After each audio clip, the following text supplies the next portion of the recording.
Welcome back to another video. We're going to be reacting to when cops have to arrest their bosses. So, yeah, let's get into this. Have to arrest all different types of people. However, what happens when it's a cop's own boss that he has to put in handcuffs? There's things that we can do to fix this, buddy. Here are 4 examples of this incredibly rare situation, starting with the case of Michael Yarbrough. On June 20th, 2023, a Georgia police officer pulled over a Dodge Charger that was going way over the 35-mile-an-hour speed limit. However, when he walked up to the window, he got a huge surprise. Really?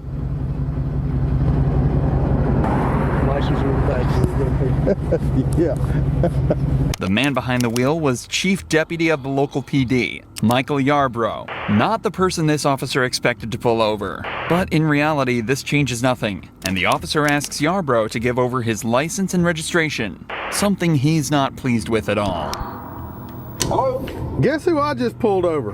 Who? Yarbrough. Really? Yeah, the chief deputy driving a Dodge Charger, a souped up Dodge Charger belongs to the sheriff's office. I just clocked this at 96 in a 35. What was the issue? I mean, why is he speeding? No reason. He's in an unmarked car. He just got a high horsepower car and decided he wanted to play. It's your traffic stop. You do what you think you should do. I mean, I'm not telling you one way or the other. You can do a 96 and a 35. Okay. Well, you know I don't care for him, so I'm gonna ride his. If body cams weren't around, this stop could have gone a totally different way. But it seems like this officer isn't the biggest fan of Yarbrough and decides to issue him a citation for speeding. For some, handing your boss a $500 fine is a dream come true, and it looks like it's the same way for this officer. Sir, here's your ID back. This is your copy of the citation. If you would sign right here. It's got a court date, time it's a must appear. Yes, sir. Please slow down and have a safe day. In Georgia, speeding tickets are priced based on how much you're exceeding the speed limit. For example, if you're over 24 miles an hour over, you're looking at $500 in fines. However, there's an extra super speeder charge you're liable to if you're going as fast as Yarbrough was. But it looks like this officer decided to mess with his boss even more, as this ticket excluded the extra fee, but instead required him to appear in court. After the incident, Yarbrough was also suspended for 40 hours without pay. However, that's just a fraction of what Corporal Scott Bertzik was hit with after crashing his car while drunk. Reached out for my lighter, slammed into his ass. Cool. Yeah, not really. Not really. Yeah. Are you okay? Oh yeah, no, I'm good. Your car's fucked up. No, absolutely. Which I just fucking fixed. Obviously, Brooke and Scott are familiar with each other, and curiously, Scott holds nothing back when describing exactly how the incident went down. It's clear that Scott is the one at fault here, so before going any further, Brooke decides to call back to the base to ask whether or not it's okay for her to be handling this incident. This crash, Birdie, so come work it? Okay. I can't remember. It's been a long time since I've worked a crash with one of us in it, so... No, he's not on duty. He's in his POV. I just didn't want there to be any, like, conflict of interest type issues. Alright, that was it. I just wanted to make sure. Alright, bye. Damn it, Birdie. Brooke is given the go-ahead and told that there should be no issues with her handling this case, but that was before she noticed this. You good? Wait. Huh? Wait on his way. He's not coming. Good? Walking home, but yep, I'm good. So, Birdie, you giving me some indicators? Oh, Listen. shit, woman. Listen, Valdez is coming out just to... I'm not gonna lie to you about it. She's on her way? Yeah, she's on her way. I'm not really comfortable with this whole thing at all, but I'm not gonna lie to you about it. Oh no, I don't mean to put you in that Indy. Yep. From now on, you know how it goes. You can't consume anything, okay? Because right now you're being detained. Wait, what? It's obvious that Scott is under the influence of something, judging by his slurred speech, slowed reactions, and slight loss of motor control. Brooke is fairly sure he's been drinking. At this point, Scott is no longer her supervisor. He's just a suspect in a case, and what's more, he's drunk and likely unpredictable, a combination which can be incredibly threatening to a female officer. Please don't make my life difficult. I would never do that to you, Okay. I'm very uncomfortable right now. and I apologize for putting you in that position. Are you on? Yes, I am. And I'm going to remain on for integrity. You know you can't smoke right now. Why? Because if I'm going to do a DUI investigation, it impedes it, so you can't consume anything. I want to get that dog. That is a really cute dog. Bro's getting arrested and got a wanting to get that dog. You can always train a dog. You can't consume anything. You're killing me. I'm trying. But too late now. After a short wait, another officer arrives at the scene, meaning they can finally start getting to the bottom of all of this with some sobriety tests. These lasted over 10 minutes, but it's not hard to tell how they went by just looking at a few seconds of them. You may begin the test. 1, 2, 3. Guy who's nearly Judging by fallen. this and the overwhelming amounts should of not be evidence against driving. him at this point, the officers thought it was safe to conclude that Scott had been drinking that night and decided it was time to put him in cuffs. Something he was far from happy about. There's things that we can do to fix this, but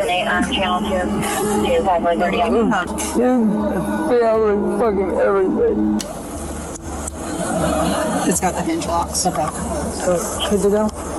Despite Scott being one of the most polite and respectful suspects ever on this channel, he was actually hit with a better sentence than the majority of criminal cops.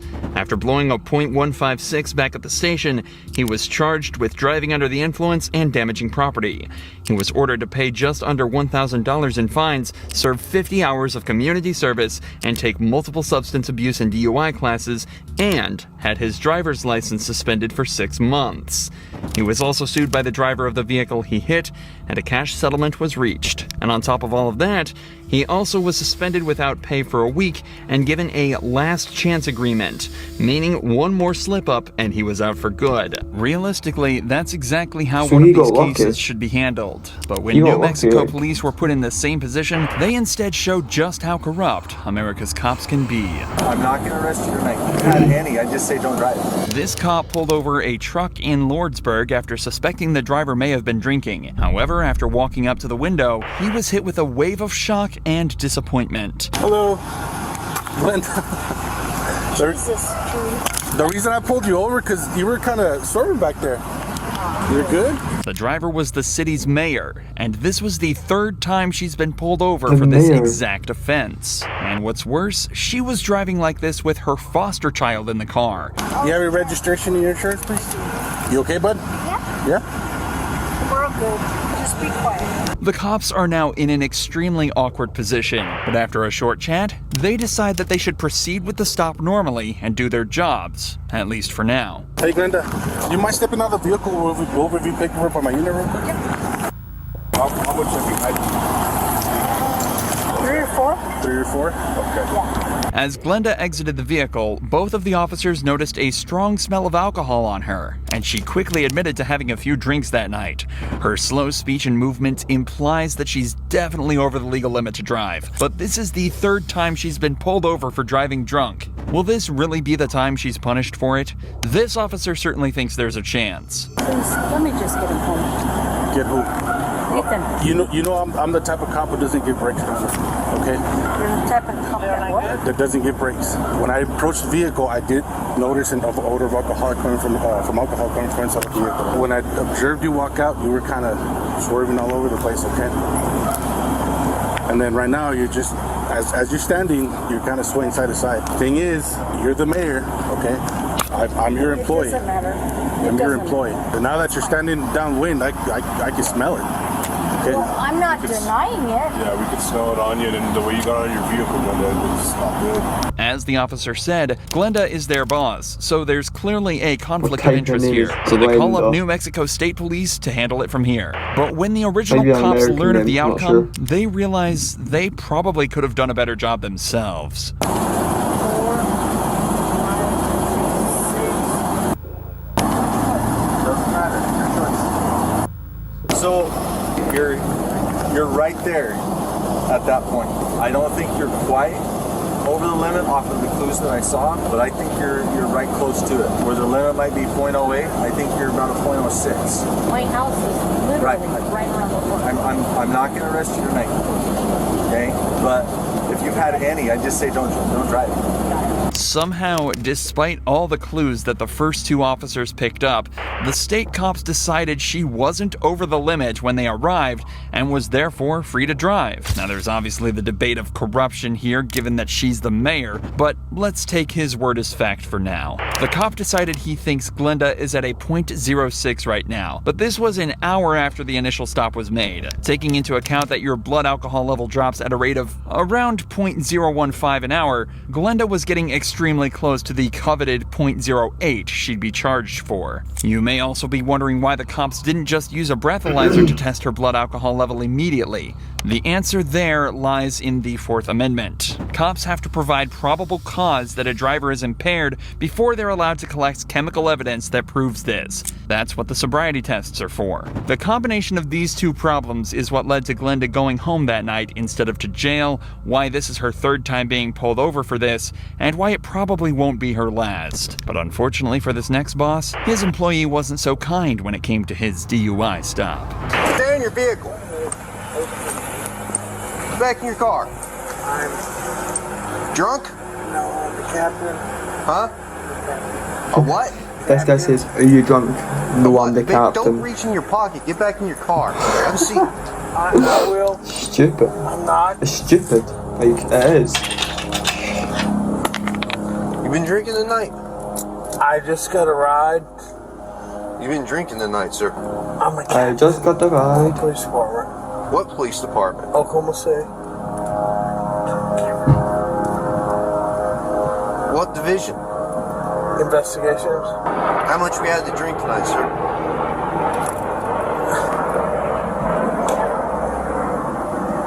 Please. Huh?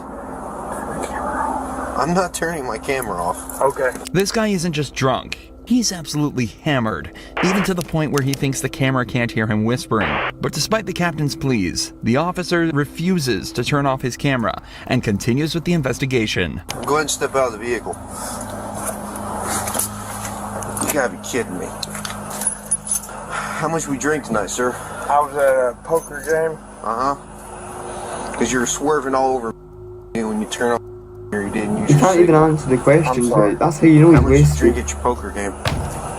Not much. Not much? How much is not much? I don't know. Beer? Liquor? How Beer. many beers? 3 or 4. 3 or 4? How long ago was that? It's been going on a while. How long ago did you drink your last beer, sir? What time is it now? It's 0140. Midnight. You think you should drive it?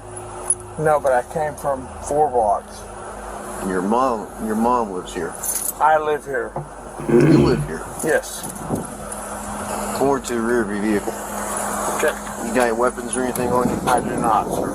Those must have been a strong few beers, as not only was he stumbling over his words, but apparently also swerving across both lanes on his way home. The captain is then searched and told to stand in the open where he's tested on his balance and sobriety. Hands down by your side, please. Look straight ahead. You see the tip of my pen, sir? I do. I want you to follow the tip of my pen without moving your head, okay? Come over here where it's a little bit more level. I'm going to demonstrate for you first. While I'm demonstrating, I want you to stand with your feet together, hands down by your side, just like this. All right, sir? What's your name? Matt French. Matt French. Mr. French, stand just like that for me. When I tell you to begin, okay, I'm just going to demonstrate for you first. I want you to pick a foot of your choosing. It doesn't matter if it's your left or your right foot. I'm familiar. And I want you to lift it approximately 6 inches off the ground. And while you look at your toe, I want you to count by 1,000s, 1001, 1002, 1003, 1004, 1005, so on and so forth until I tell you to stop. At any point in time you lose your balance or your foot touches the ground, just go ahead and pick your foot back up and continue to count, okay? Do you understand these instructions I've explained to you, Mr. French? You may begin. 1,000. Both failed on the first step. That's crazy. I cannot, sir. Please. I know you're aware of our body cam policy. You know I cannot turn off this body I cam. do, but I'd like to talk to you. I can't do that, sir. Please. Are you going to do the test or not? Will you please talk to me? I'll talk to you once we're You done. can turn it off, you can turn it on. I can turn it off once I'm done with my investigation, sir. Okay. I'm a captain on this police department. I understand that, sir. I get And I am that. a sergeant on this police officer, and I I've am taken not. an oath to uphold the law. I don't am show not. favoritism to anyone, regardless. I don't care if you're a gangbanger or the president of the United States. Sir, I'm not asking you for that. If I was to treat you differently than I was to treat like some Southside loco or some pedo, how's that look on me? Okay, I'm not asking you for that. Because I wouldn't do that for any of them. Even as the captain begs him to turn his camera off and just talk, the officer stands his ground and states that he has to treat everyone the same or his job and livelihood could be at risk. He's showing a fantastic amount of integrity that unfortunately we don't get to see too often, likely due to people like this trying to pull rank. They then continue with the third and final test, involving simply walking heel to toe for 10 steps. Alright, anytime you're ready, you may begin. 1, 2, 3, 4, 5, 6, 7, 8, 9. 1, 2, 3, 4, 5, 6, 7, 8, 9. Alright, go ahead and turn around for me. Put your hands behind your back. Are you gonna arrest me, sir? Yes, I am. Can I talk to you? Go ahead and put your hands behind your back, sir. To be fair, he was very patient. He was patient. Now that the investigation is concluded and the perp is placed under arrest, the officer turns off his camera and returns the captain to the police department. Not only was he suspended from his position as Oklahoma police captain, but he was also hit with the regular punishments for looks like someone I DUI, know, likely actually. amounting to a small fine and a few months in jail. Alright, that is the end of the video. If you enjoyed this video, make sure to hit the follow button and follow the guy who made that video. He's on the screen now. Show him love. And yeah, till the next one.